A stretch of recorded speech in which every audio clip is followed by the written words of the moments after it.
All right, welcome back, welcome back.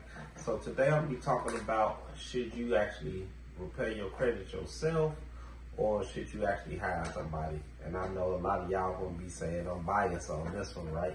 Because I actually am a credit repair specialist. So, but I'm gonna just give you the pros and cons to it. So before I even get into it, I like to tell some people that I talk to when they ask like, why should I hire you? I can just do it myself. Well, I can change my own oil, but guess what? I still take it up to the 10-minute place or Grease Monkey or whoever. I get a dealership to get them to do it, right? And I know all the steps. It's two things you have to do. You take the screw out the bottom of the oil pan, you let all the oil out. Once all the oil's all the way out, you take your filter off, make sure all that's cleaned up real good. You get a new filter, you lube it, you put it back on, you put the screw back in the pan, you fill it back up. But I still take it to the dealer, the 10-minute place or whatever, because guess what?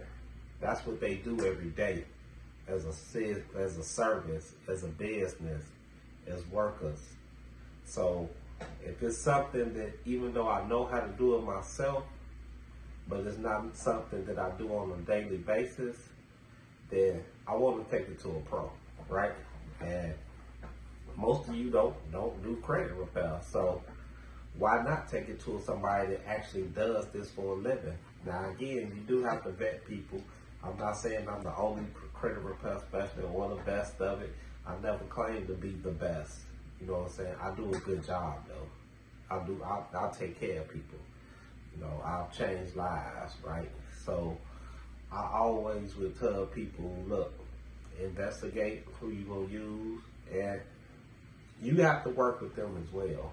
But let's jump on into it. So again, nowadays we got a lot of AI tools we can use to help with credit repair that you can do yourself. ChatGPT being the number one, but there's a couple of other sites.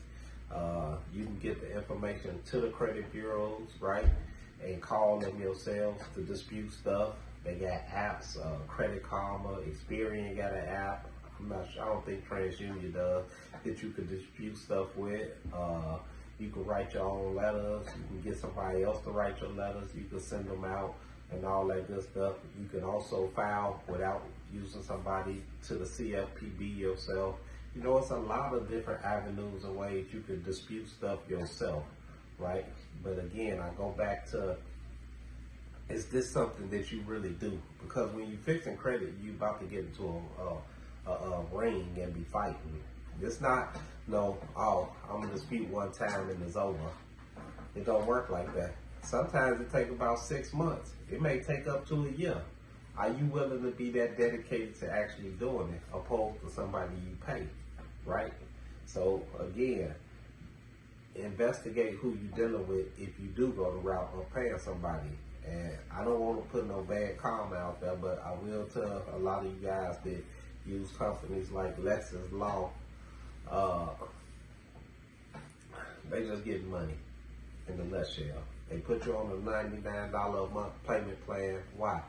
Because they're going to drag out the disputes. You'll look up and you've been with them over a year, 2 years, and not really many results. Because they're not going to dispute everything at one time, first off.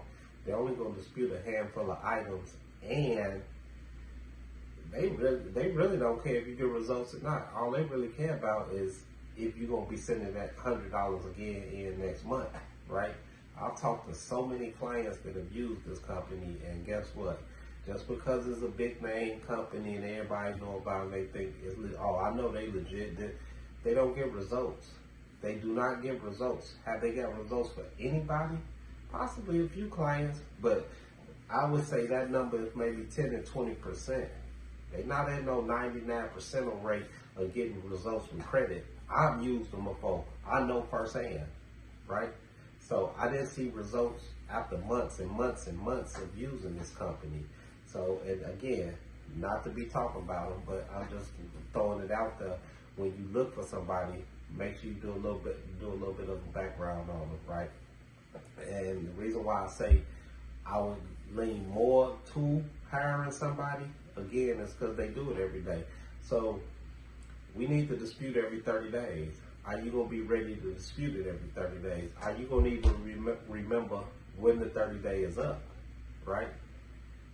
After 6 months, are you still going to be tired like, man, I don't want to send no more letters, man, they ain't coming off, or is you going to keep going? So when you hire somebody that's serious about what they do, they going to put up a fight. They going to be sending letters to so many different people, you know what I'm saying? They going to have so many new updated letters or information about what's working and what's not working because they in some kind of community. For instance, somebody like me, I'm in maybe 10 different credit repair small communities where I every day get different information on what worked with this company, what didn't work with that company. Are you going to be that person to get that kind of stuff, right? So that's what you got to think about. You know, I know it's a cost to come with it, and you may be thinking like, oh, I don't want to pay this much person, however much it may be, $500,000, $2,000, whatever it may be. You know what I'm saying? Because you spend all this money and then it takes time with it. So again, people like me that actually do credit, we actually put up that fight and keep fighting for as long as it takes to get you back where you need to be. The other thing is, during the time, and I can't speak for everybody else, I'll come and speak for myself, during the time that I'm working on your credit, I'm also shooting you tips and different things on what you need to be doing, because when you do hire somebody, just because you hire them don't mean that, oh, well, I know they're going to fix it, I ain't got to do nothing else. No, you still got to work too. You still got to be making sure you pay your bills on time. You still got to keep your utilization to a certain limit. You know what I'm saying, under 30%. So you have to do some work as well, right? It's just not all on the person you hired because you thinking like, well, I hired this person, or whatever, but they gonna just make a miracle happen. It really doesn't work like that, right? So again, if you got the time and the patience to do the repair yourself, I always bet on myself first. So if you feel like you could do it, go for it. I'm for it. I teach people and show people how to fix their own credit, but guess what? It don't help. I actually had a website, a system that I had created that actually would generate the letters and all that good stuff. It was totally free, but I was getting more people signing up for me to fix their credit than they would use my free service. Why did I want them to use my free service? Because sometimes it's less of a headache, because after you pay me to fix your credit a week later, you calling me like, hey, am I out the 700s? No, it don't work like that. You know what I'm saying? So it was actually better for me if those people could do that process themselves. With that system, all they would have to do is upload their credit report. It generates the letters. They click a few more buttons to mail it out and get going. But if you're not one of those people that's consistent with stuff, it's not going to work for you. So that's why I would say hire a pro. But again, do your own research on it. If you feel like that you got the information you need to actually send the letters out, you're going to stay committed to it, I would always bet on myself first, so you do it yourself. But if you honestly know that you're not that person, you're not going to be consistent with it, you're going to do this first round, and then 2 or 3 months later, you're going to send the second round.